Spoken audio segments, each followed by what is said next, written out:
In this video, I'm preparing the surface of a wood panel using a traditional gesso.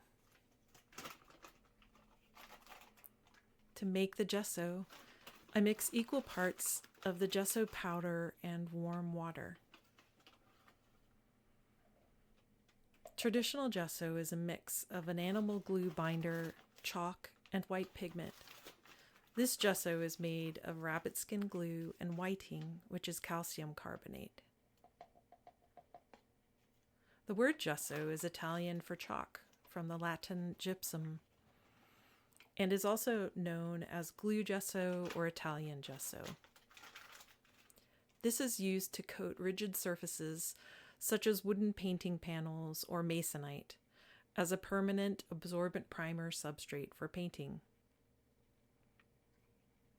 Traditional gesso was used extensively during the medieval and Renaissance periods for preparing wood panels for paintings, providing hard, smooth surface that allowed tempera and other paints to adhere properly. Once I've finished mixing the gesso, I wait about 2 hours for it to cool and set into a gel-like substance.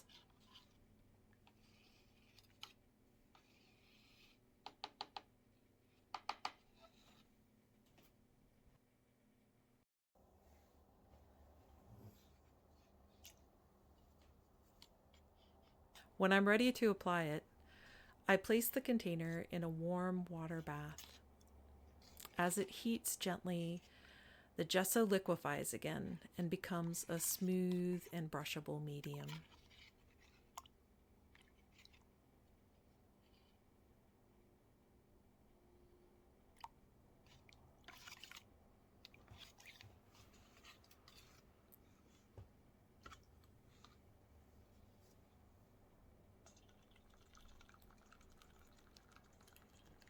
I apply gesso in several layers, usually 4 or more, allowing each coat to dry before the next. This creates a chalky, absorbent surface that holds my water-soluble wax paint, which is a modern form of encaustic. When the layers build properly, the ground accepts the pigment beautifully.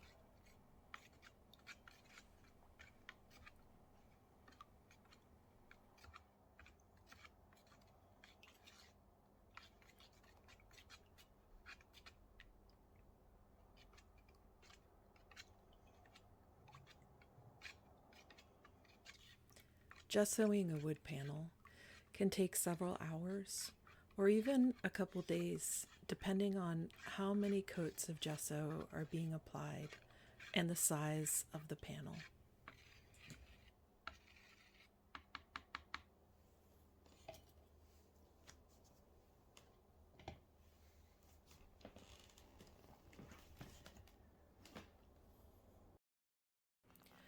To apply this gesso properly, the panel needs to be laid flat, face up on a drop cloth.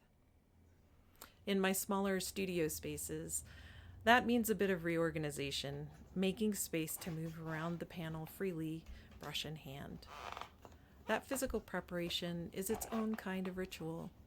It slows me down, helps me land, and gets me in the state of mind to paint.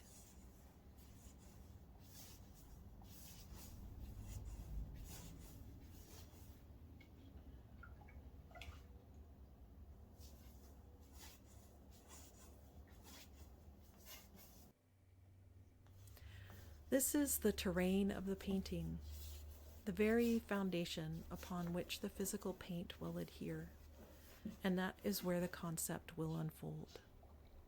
It's the groundwork, the underlayer, and if the foundation is off, then everything else will be off too. The painting will be unable to stand the test of time.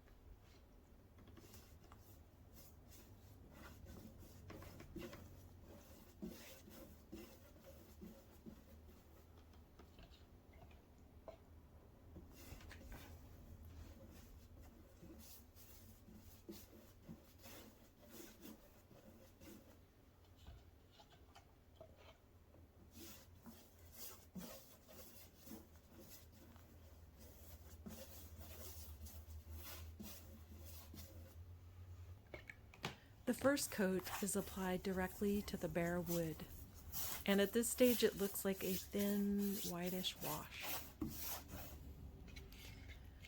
The wood absorbs a lot of the gesso in the first layer, which means each subsequent coat will require a little bit less.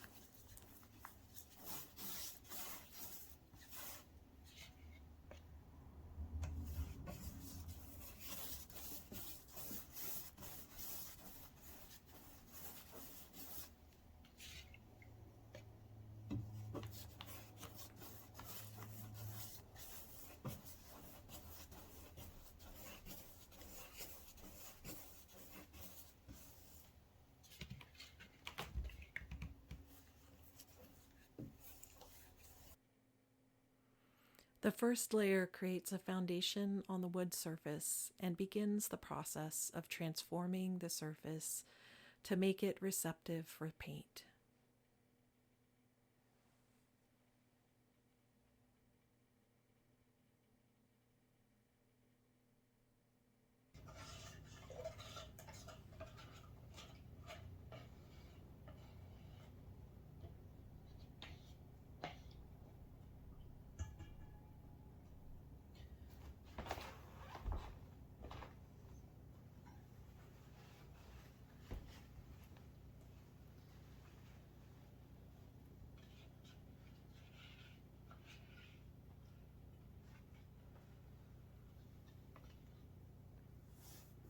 As I begin to apply the second layer, the surface starts to turn white.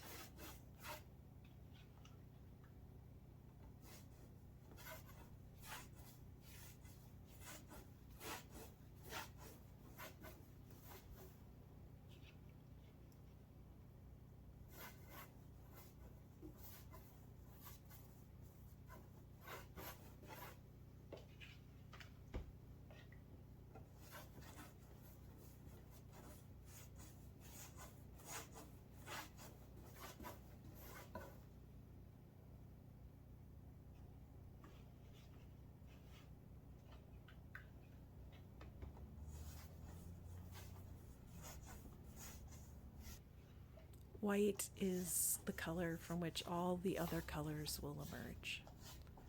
Symbolically, it's the absolute, the unformed unity from which form arises.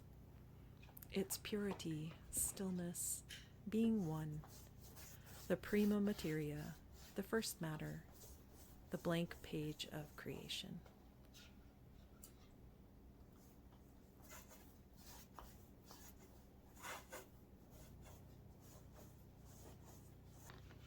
Before the image can appear, there must be space for it to land, and this is that space, a clean slate upon which a new painting can be born.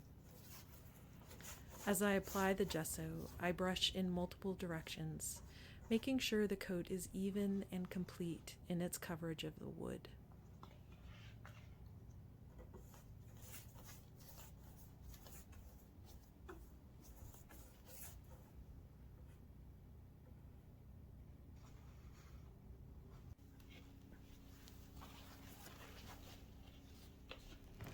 Towards the end of this batch, the gesso starts to thicken, and some subtle texture starts to build up on the wood surface.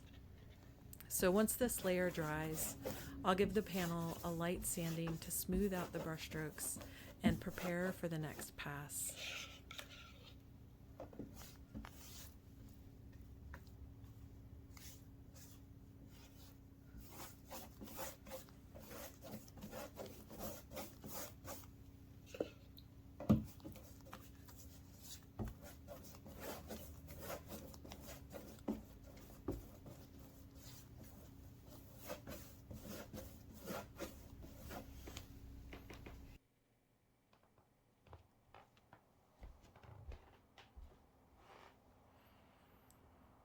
In order to sand the panel, first I reposition it so that it's vertical.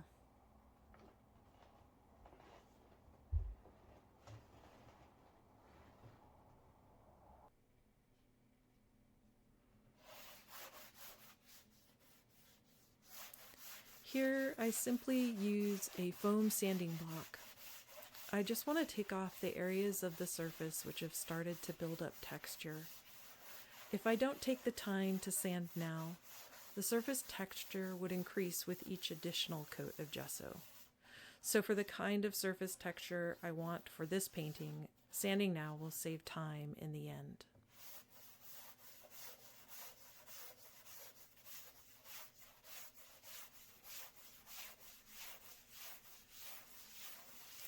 Sanding back the surface can be done as many times as needed throughout the gesso process. It simply depends on what kind of painting surface you'd like to achieve. As I sand throughout the process, I also check the edges of the panel for drips and sand those down as well, leaving clean edges for the final painting.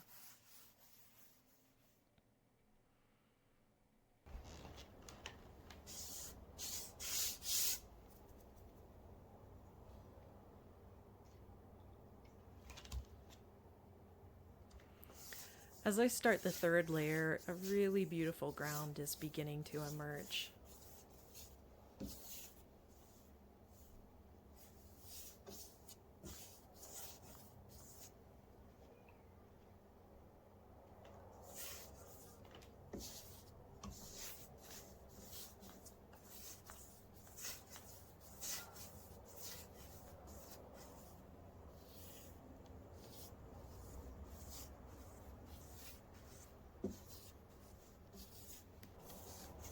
Each wet layer reactivates the one beneath it, binding them together.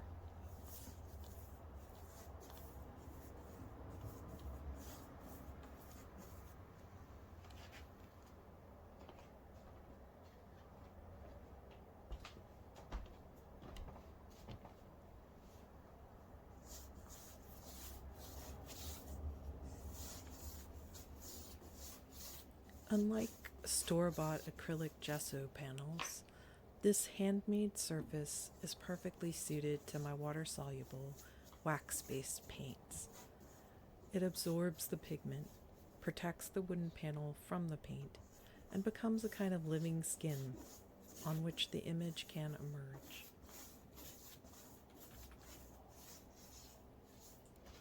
Layer after layer, the white deepens.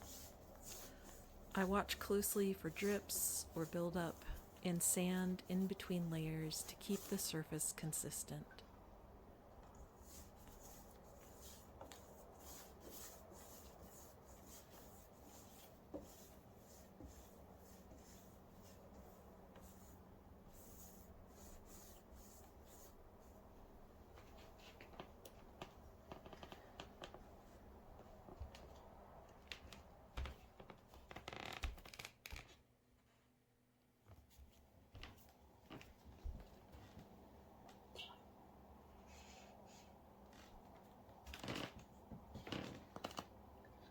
Here, I'm applying the fourth and final coat for this panel. It creates a luminous, chalky white absorbent field, soft to the touch, yet strong enough to hold the paint.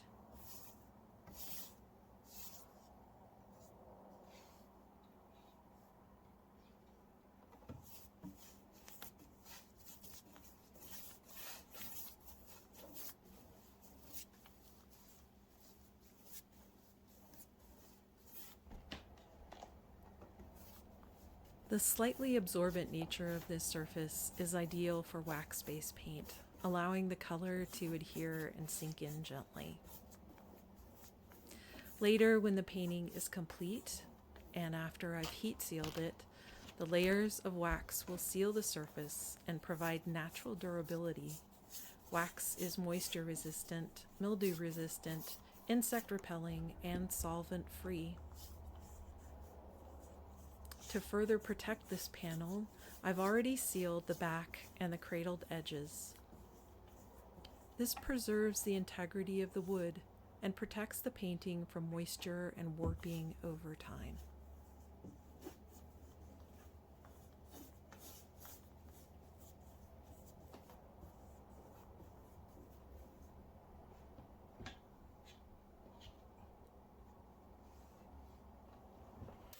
After the fourth coat of gesso has fully dried, I give the panel a final sanding.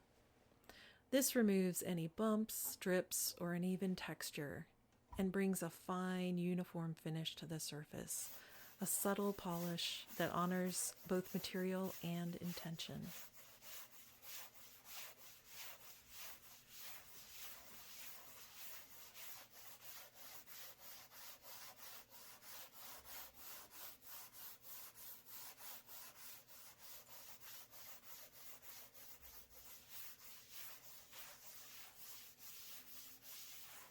Every material I use is chosen with care.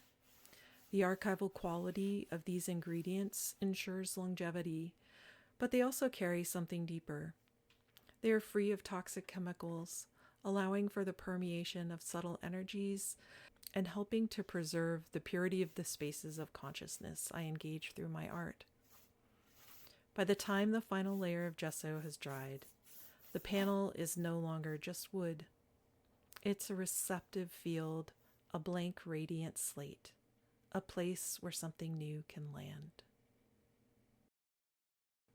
I hope you have enjoyed this video. Please like, subscribe, and hit the notification bell to receive alerts when new videos are released. If you'd like to learn more about art, creativity, and consciousness, check out my website or consider joining my newsletter to get behind the scenes of my creative process. Both are linked in the description below.